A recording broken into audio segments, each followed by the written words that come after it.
So here is my Once Upon a Time in Hollywood collection. And I don't normally collect all the media from a movie unless it's one I really like, but I really do like this movie a lot. And that being said, this video is going to have some spoilers in it because I enjoy the movie, and I will touch on some plot points. But if you haven't seen the movie, you might want to turn the video off and go watch it, because I'd encourage everyone to watch this movie. It's a lot of fun, and all of this stuff is more special if you enjoy it, because it's just chock full of Easter eggs and in jokes that I'm gonna go over. So this is my steelbook, and I usually only buy steelbooks if I really like a movie and want to display it. And it has a unique cover, has all of the names of the characters in neon, including the pit bull on the back. And there's a code in there for a digital movie, and here's the discs. And there's a nice little, if you take the discs out, you can see the nice little scene back there.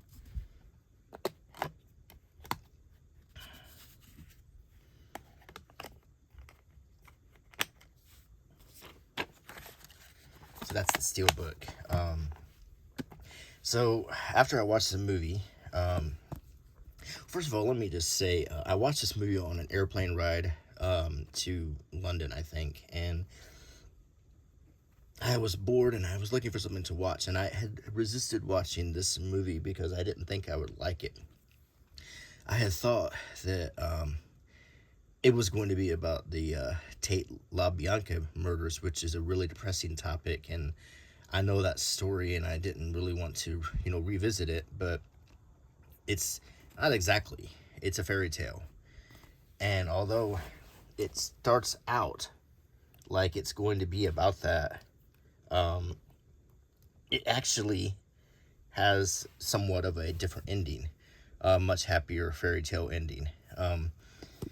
But if you liked the movie and if you wanted to get more out of it, you might want to get the book. And look at this paperback. This, for one thing, this Harper paperback is very much in the style of paperbacks that came out in the 60s and 70s. And this style, in every way, even down to the logo, the pictures on the back, if you took out the UPC, this would look just like a book from the 60s or 70s. And it starts out with a little teaser and a bit about the movie, dedications,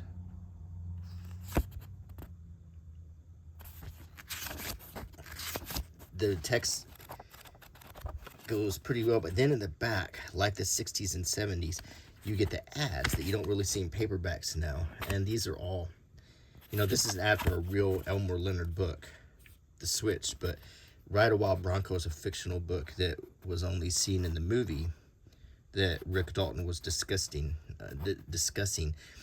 He could tame any horse in the West until he met his match. Now Tom Breezy has one last job to do at the Savings and Loan. Then there's an ad for Serpico, the book, which is a real book and movie. Oliver's Story, which was the sequel to Love Story. So, and I'm here to tell you right now that this book does not follow the movie. It is much different. It starts out the same, but it quickly goes in a whole different direction, and it never comes back. So it is a completely different experience reading this book. It has a completely different ending. Towards the middle, it completely changes from the movie. So it's actually a very interesting read. Quentin Tarantino did write it, and I don't see that he was helped in any way by any writer. And when you read it, it is like Quentin Tarantino's talking to you, like he's telling you a story. And it's written in a style that only Quentin Tarantino could write. A style I really appreciate. It's very gritty. It's similar to, if you were familiar with the guy who wrote Post Office. It's got a very direct and on the spot kind of style, and I really like it. Really enjoyed reading this cover to cover. Enjoyed it so much that I bought the hardcover just to have. The deluxe edition featuring bonus material has a beautiful picture on the cover, inspired by the movie, as Cliff Booth is taking this young woman who lives with Charles Manson back home to the Spawn movie ranch. You can see his face in the rearview mirror. You can see Squeaky Fromm in the doorway. So it's a beautiful dashboard of the Cadillac he's driving, and even Tom Jones' greatest hits in the 8-track player. Just a really beautiful cover. Back is just a nice matte finish. You get a bit about Quentin Tarantino, the writer, right here, standing in front of the Wienermobile. A little like a typical hardcover book. This is what it looks like under the dust jacket, and it's embossed.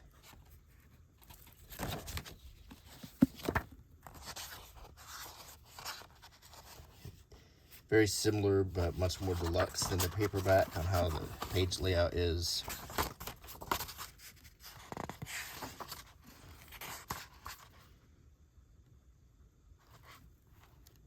And in the middle, you get some bonus photographs from the movie. A great picture of Margot Robbie as Sharon Tate. She really did resemble her. There's Dakota Fanning and Bruce Dern playing Squeaky Fromm and George Spahn. There's a picture of the Tommy's World Famous Hamburgers. They recreated a lot of 1969 Los Angeles for this movie. Scenes from the recreation of the Western television show Lancer that played a prominent part in the movie. This is supposed to be, and I think a lot of these are deleted scenes, because that looks like, I'm not sure if it is him, but it looks a little like the guy from a lot of other Quentin Tarantino movies who played Mr. Orange.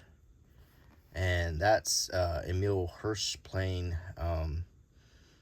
the hairdresser who was killed along with Sharon Tate in the murders. And this is supposed to be the star of Lancer, the two stars who play the Lancer brothers. But the plot of Lancer is much different. You can actually watch the same episode on YouTube that they're showing in this show, the pilot episode of Lancer. And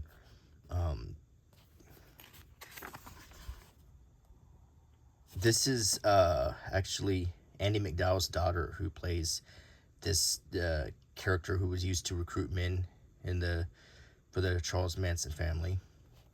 That's supposed to be Sam Waterston, the director, plays a prominent part in the movie, and he actually did in fact direct the pilot episode of Lancer. There's Quentin Tarantino, and then there's a scene at a record store that was in the book but cut from the movie.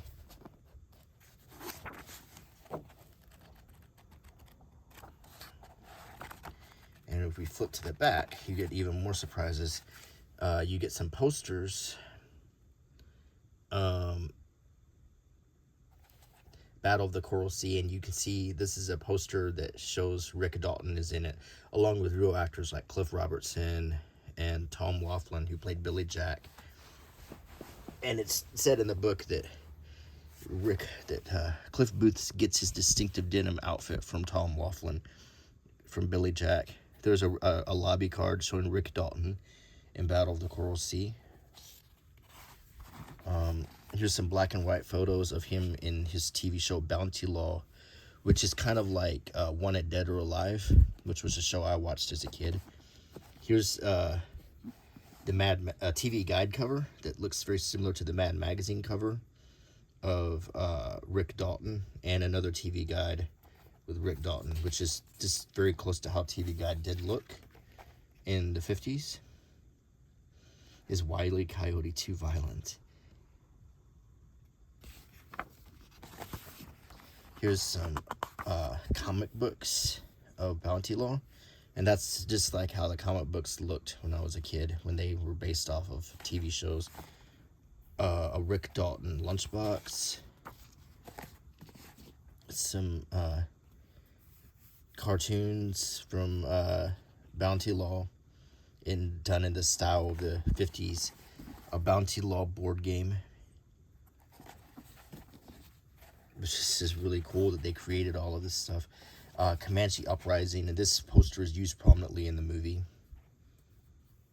And it had, real actors: Claude Akins, Robert Taylor, James Best. These are all real actors. Charles Bronson. Rick Dalton is Joe Tanner in Tanner.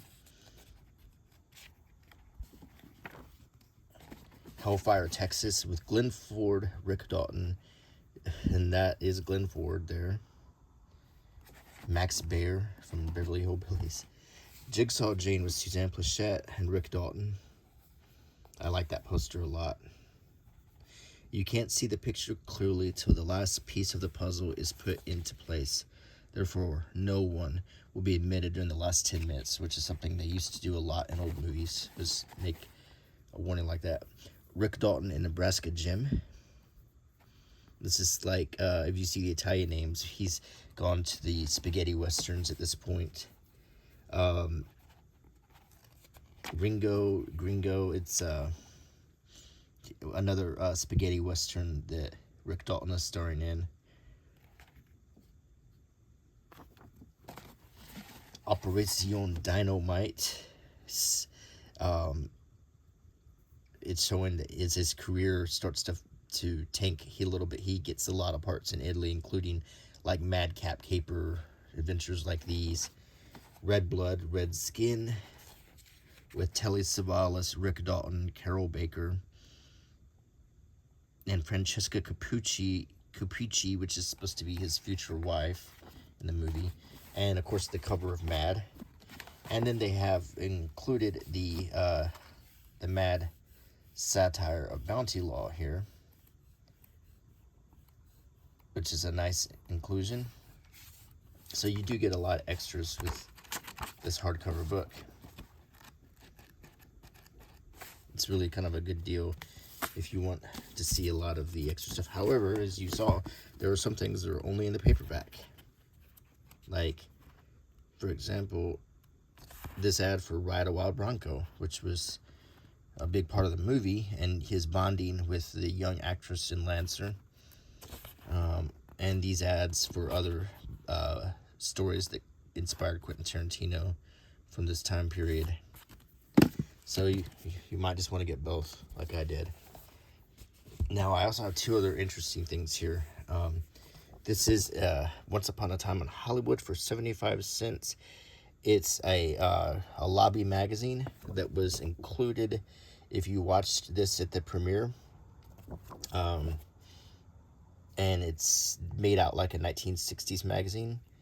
I will say that I don't think this was made under the oversight of Quentin Tarantino, because although you have the 75-cent price tag and this date, I feel like if Quentin Tarantino was doing it, the details would have been more 1960s like. So when you open this exclusive handout that was given at the premiere, you'll see a letter from the editor. These pages step back into 1969, the year Easy Rider and the Wild Bunch were released, the year of Woodstock and the moon landing, a year of peace, love, tragedy, and war. Before you experience Once Upon a Time in Hollywood, take the time to immerse yourself in Rick Dalton's world. Enjoy. So, and there's a drawing of Quentin Tarantino here, and there's a popcorn stain, because this was actually handed out at the premiere. Rise of a Leading Man. Is television the new fast track to movie stardom? More and more actors and actresses are using their popularity on the small screen as a stepping stone to big Hollywood feature films. This issue's feature article dives into Bounty Law star Rick Dalton's attempt to shake his reputation as a small screen star and finally make it big. So we have a table of contents right here. Then we get a little bit about Rick Dalton. At the time of this interview, he has just finished his press run for the 14 Fists of McCluskey, an uber-violent guys on a mission movie co-starring Van Johnson, Rod Taylor, and Adam West. Dalton plays cocky Sergeant Mike Lewis, armed with a sharp tongue and his signature weapon, a giant Nazi-killing flamethrower. I don't believe that Quentin Tarantino wrote that. It's just not his style. You don't want to be on the wrong side of that thing, Dalton says about the flamethrower, which required weeks of training. I was terrified of it. Even after practicing 3 hours a day for 2 weeks, I thought that damn dragon was going to barbecue me alive. These are actually snippets of dialogue, and once again, it leads me to think that this was created separately by a graphic design firm for the premiere and had very little oversight with Quentin Tarantino. It's just not his style, and it doesn't look like something you would have found in the 60s. Ever since I did those radio commercials, they send me cartoons of these. It's the gift that keeps on giving, Dalton says between drags while flashing his trademark squinty grin.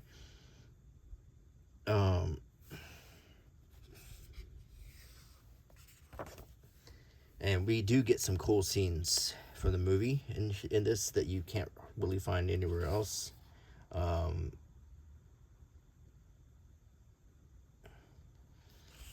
And almost all of these are lines from the movie, not really an interview.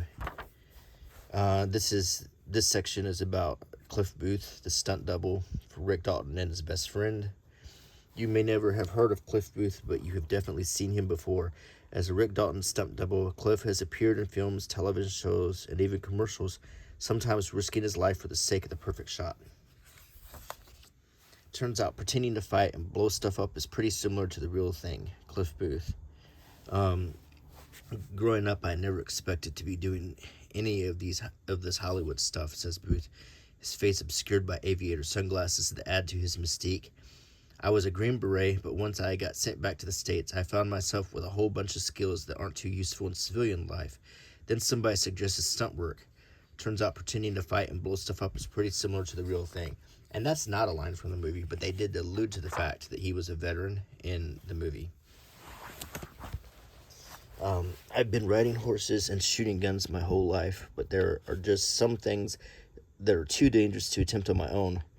Cliff has never met a stunt he couldn't pull off. I gotta hand it to him, says Rick. When asked what's next for the duo, Rick excitedly describes his upcoming film Tanner, directed by Paul Windclose. Cliff will be joining him on that job as well.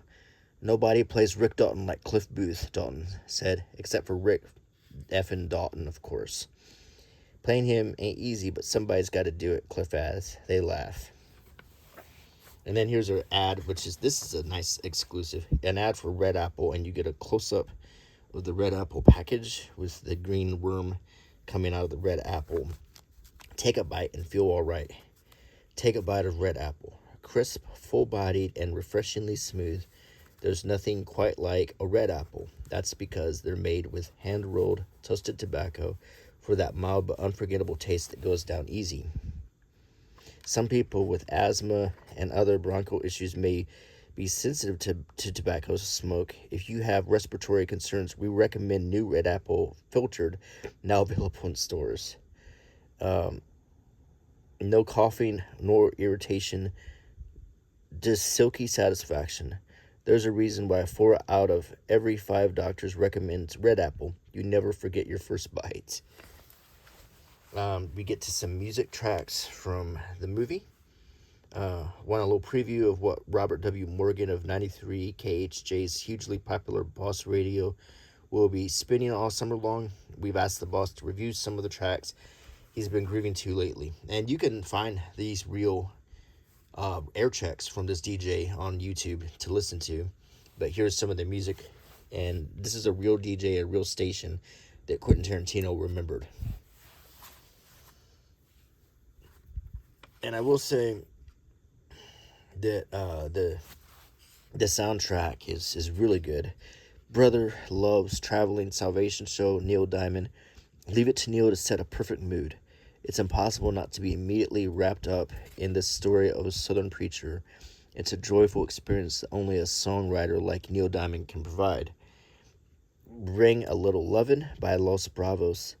This rock pop group from Spain is gaining traction here in the States, and this track is perfect summertime jam that you can't help but bop your head to. And Good Thing by Paul Revere and the Raiders, which is mentioned a lot in the movie. With all eyes on the Rolling Stones and the British invasion in full swing, make sure not to discount this track from our own homegrown American rockers, the Raiders. And then we get to Hollywood Nights, which shows the party at Hugh Hefner's Playboy Mansion. Things get wet and wild as the glamorous Hollywood elite shake their stuff at the undisclosed backyard dance party. So, looking for a place to kick back outside of the spotlight, celebrities such as Steve McQueen, Christopher Jones, Michael Douglas, Sharon Tate, Mia Farrow, and others have been spotted rubbing elbows at Beverly Hills get-togethers for sexy, hazy nights outside the public eye. Our photographer recently got a coveted front row seat to one of these parties and was able to capture what some Hollywood's biggest stars are up to in their days off. And this is a great scene because it shows Sharon Tate here in the middle, and we also get to see Mama Cass, Steve McQueen, Michelle Phillips, and a lot of other luminaries from this 1969. This is supposed to be Mama Cass, and I think that's supposed to be Michelle Phillips with Sharon Tate in between. And got a light. It seems like something out of the movies, but the way the stars unwind, it's just as flashy as what you see on the big screen. One of the Hugh Hefner's Playboy bunnies. And Sharon Tate, played by Margot Robbie, dancing in this memorable scene. And 50 cents for a haircut is not as crazy as it sounds. $50 for a haircut. Would you pay $50 for a haircut? A who's who of Hollywood celebrities have flocked to Jay Sebring's, who was played by Emil Hirsch in this movie, Jay Sebring's salon for haircuts ranging from $25 to almost $50. Stars like Henry Fonda, Steve Allen, Frank Sinatra, and more have visited Sebring's LA establishment for what's becoming the new hit style for men's hair. Now, Sebring was one of the victims from the murder. What is Sebring's secret? Well, for starters, you won't find Burl cream in his establishment. The days of the pompadour are out, and hairspray and blow dryers are in. Want that Hollywood look? You might want to borrow some of your wife's hairspray and give it a try. Now we get some ads, which is a lot of fun. Here's an ad for Old Chattanooga beer, which is featured in the movie, including the old style can where you would pull the tab off. This is the kind that I remember as a kid for Cokes and everything. The cans were more cylinder shaped, and they had that the pull off tab, and you used to find them on the ground everywhere. Once in a blue moon, you can still find one on the ground. Pour yourself a mug of Old Chattanooga. Nashville has great country music. Memphis has great southern blues. In the Great Smoky Mountains, you can see beautiful sunsets, but only Chattanooga has the perfect beer. It says, please refrain from horseback riding, target shooting, or operating large machinery after consuming Old Chattanooga. Made in Tennessee. Then the Sunset Strip Star Tour, July 1st through 28th. Experience 1969 in all its neon glory. Start your tour of the famous Whiskey a Go-Go at Sunset in San Vicente, and stroll up to Sunset Roxbury. Or maybe it's San Vicente. I'm not sure how they pronounce it in California. Here's some other ads. Now, this is a little bit more realistic. Like in the back of old, quickly done publications, you would see ads on green paper like this. Think of an old like high school yearbook. You would find ads like this. So, Big Kahuna Burger, you might know from Quentin Tarantino movies. Pineapple on a burger? It may sound crazy, but that's just our famous Aloha style. $1.25, no substitution. Experience the taste of island living. Enjoy a Big Kahuna burger. That price right there kind of throws you out of the illusion, because in 1969 there was no hamburger that cost $1.25. They would have been a quarter or 50 cents. And when I was a kid, a hamburger rarely cost more than $1. Now playing the Vogue Theater the night they raided Minsky's, Romeo and Juliet, double feature Babette and the Turn On, and Grauman's Chinese, They Came to Rob Las Vegas. Here's Harry's headshot. Not getting those parts you wanted, having trouble nailing your audition. It may not be your fault. And there's Damian Lewis as Steve McQueen. That's supposed to be Jim Stacy from Lancer, played by oh gosh, what's the guy's name? He was in Justified. Actor I really like, and he was in Deadwood.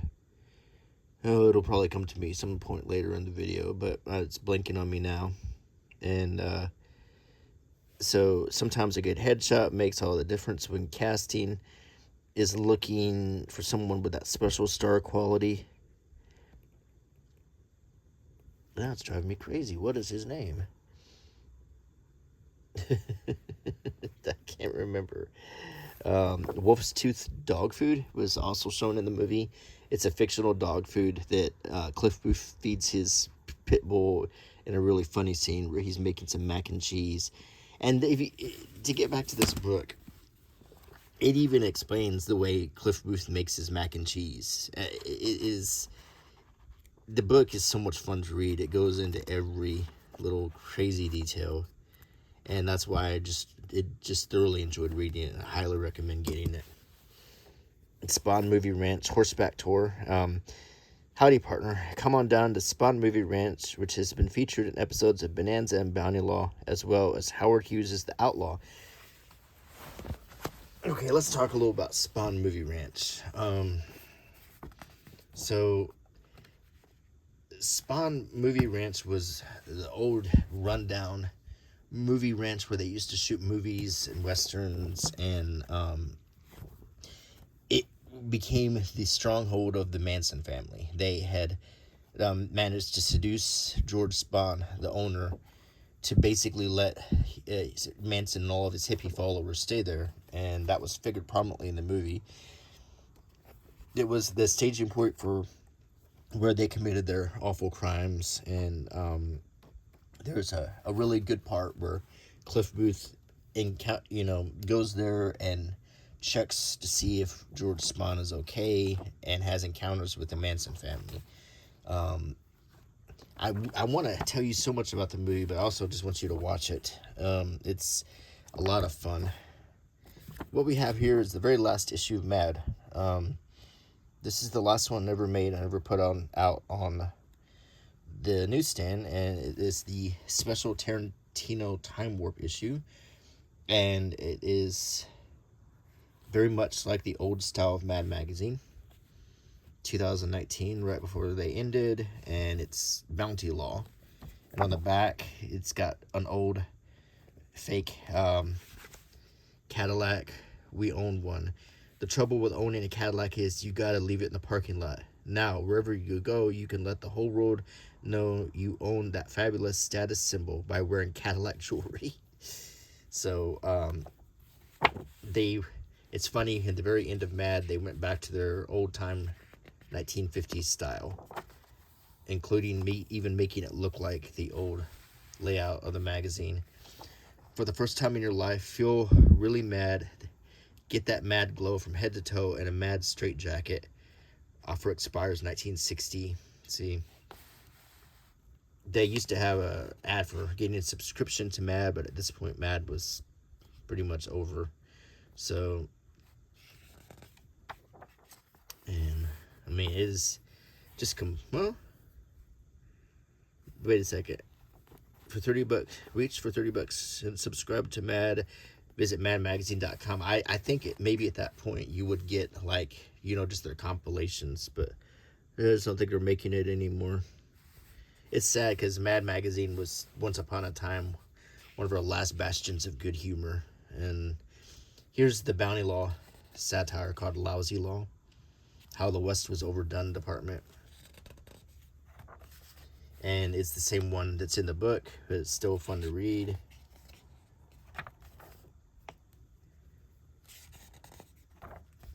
Then we get some old classic Spy versus Spy.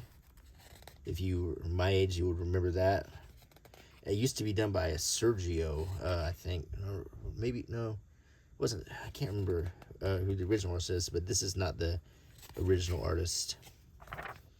The lighter side of it used to be done by Dave Berg.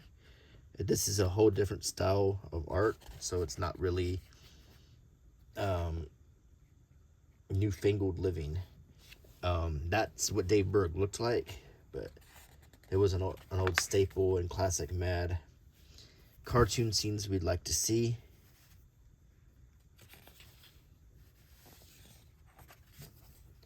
And then we get shorts and briefs.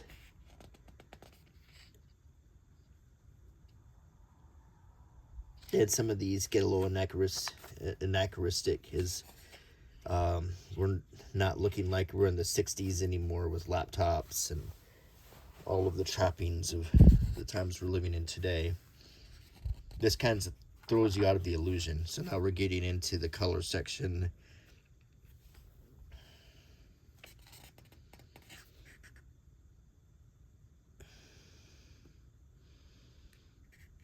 Instead of, it's like Kathy, but it's Harley. It's like all the cartoons, but it's Batman. Instead of Peanuts, it's Bat Nuts. It's kind of weird.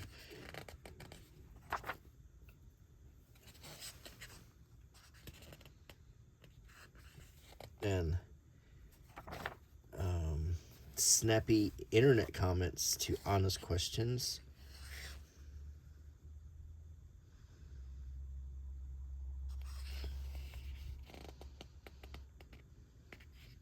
It's kind of funny, actually. This is kind of showing how the internet generation is just turned into rage and snark and all the things like, is this the right address for this open house? That's what Hitler would have asked. Or noob, or you suck. How are you feeling today? Idiot. This is America. Go back to where you come from.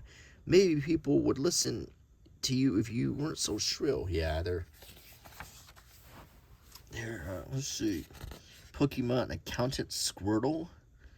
And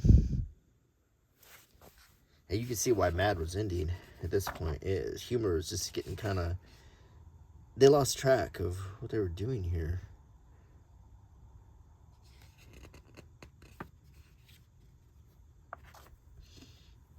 The Great Trump Bestiary.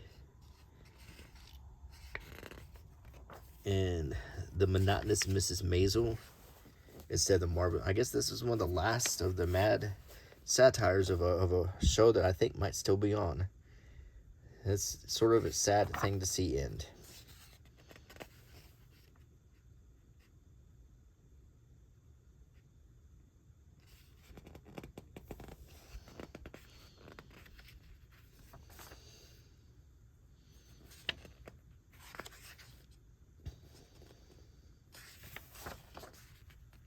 When Disney adds Fox to Disneyland.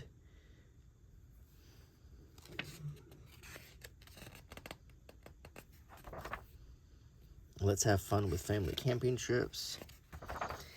William Shakespeare Updater.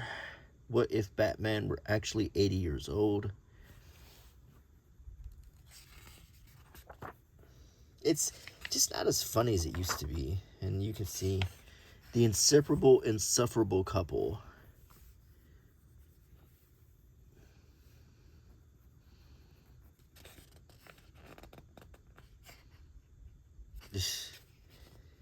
I think they're kind of poking fun of social media with like and I can sort of get on board with that. You know, the people who try to make themselves power couples. They do like little dance bits on Instagram and stuff, little synchronized dances and everything, and like, we're such a pretty married couple, and He gets a little old. Manifesto about Burt's Bees.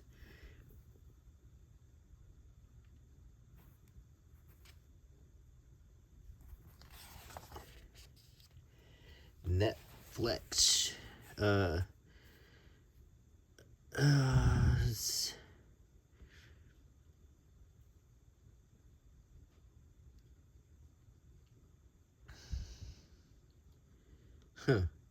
So I guess they're making fun of Netflix here. And National Lampoon Mads How to Stay Safe on Summer Vacations. Behind the scenes of Disney's The Lion King.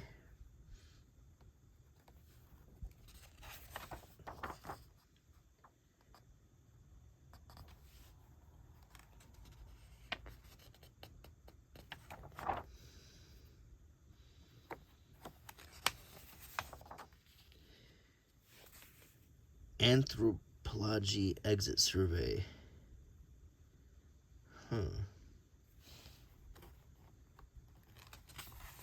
And they got a fold in. So it started out like it was in 1916 and it has the fold in here, but it kind of ends and it kind of devolves back right at this point to, or maybe at this point to the recent Mad that wasn't all that successful.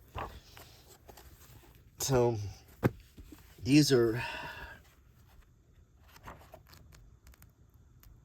all of the things, and let me see if I can find a good passage of this book that I can read to you to get you in. Let's see.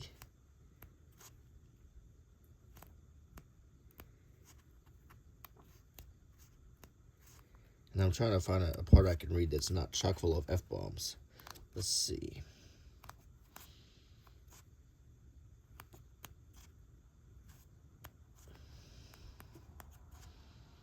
That might be hard.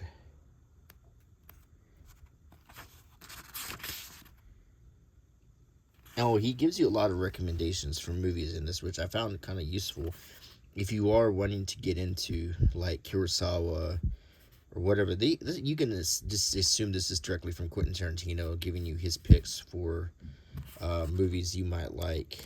And there's quite a few sections like this in the book where he just straight up tells you movies you might want to get into.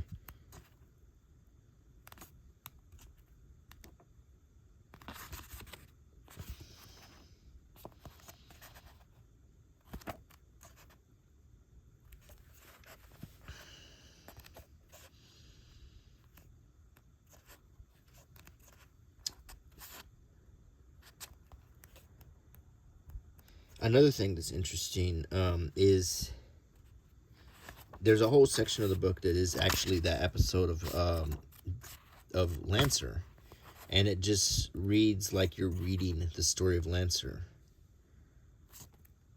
So that also is interesting.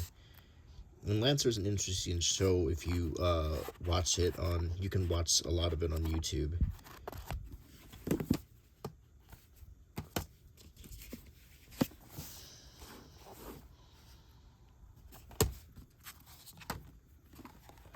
And I do love the props that were created for this, like the Bounty Law game, exciting Western game. That's just really cool, and it's so much like real things that you could get back then.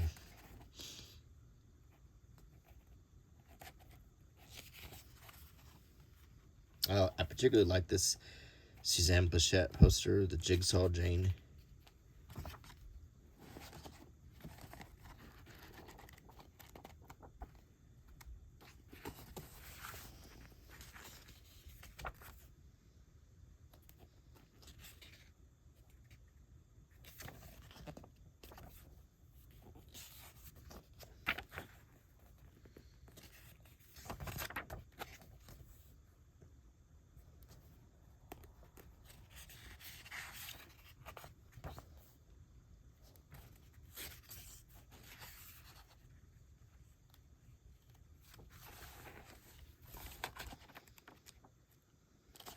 Oh, there's some other things in this.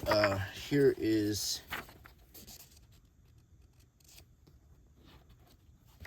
after the book ends, you get a whole script from an episode of Bounty Law, which is really cool.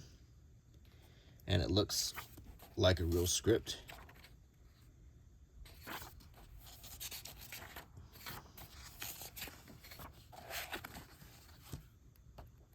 The entire episode. So if you want to see what an episode script looks like, that's what it looks like. That's pretty cool. And I don't know much about writing scripts.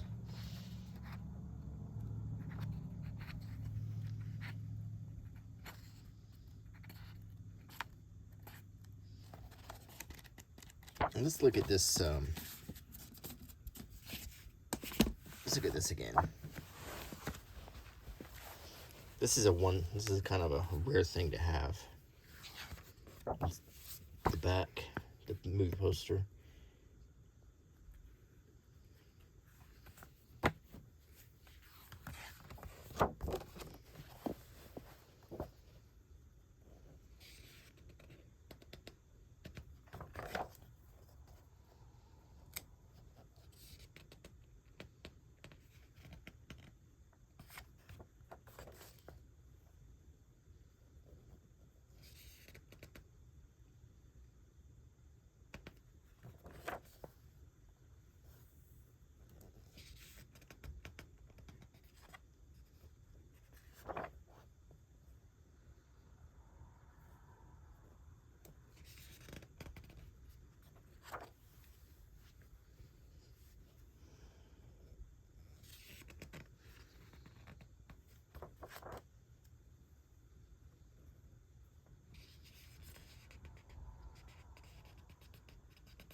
You know, I hope, and I'm worried right now that through this whole video I've been calling this movie Once Upon a Time in America, but it's Once Upon a Time in Hollywood, so I hope I've been calling it the right title.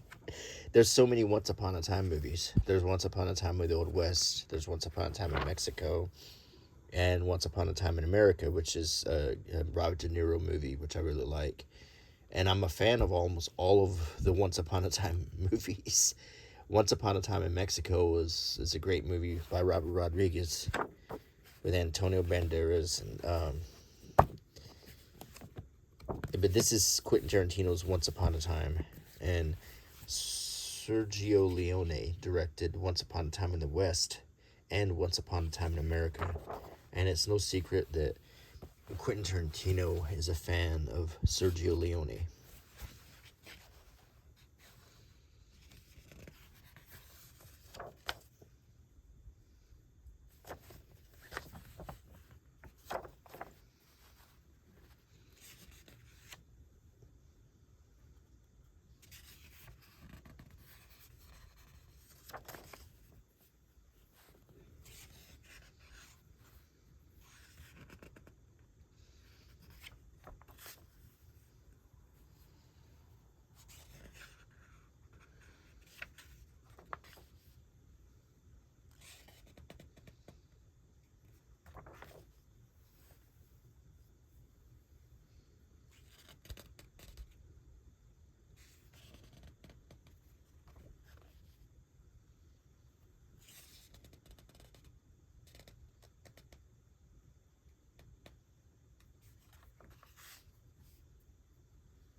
just now realizing these are two completely different stories. Yeah, this is completely different. So there's two satires here. That's kind of interesting. This one is totally different than the one that's in the book.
hope you enjoyed the video.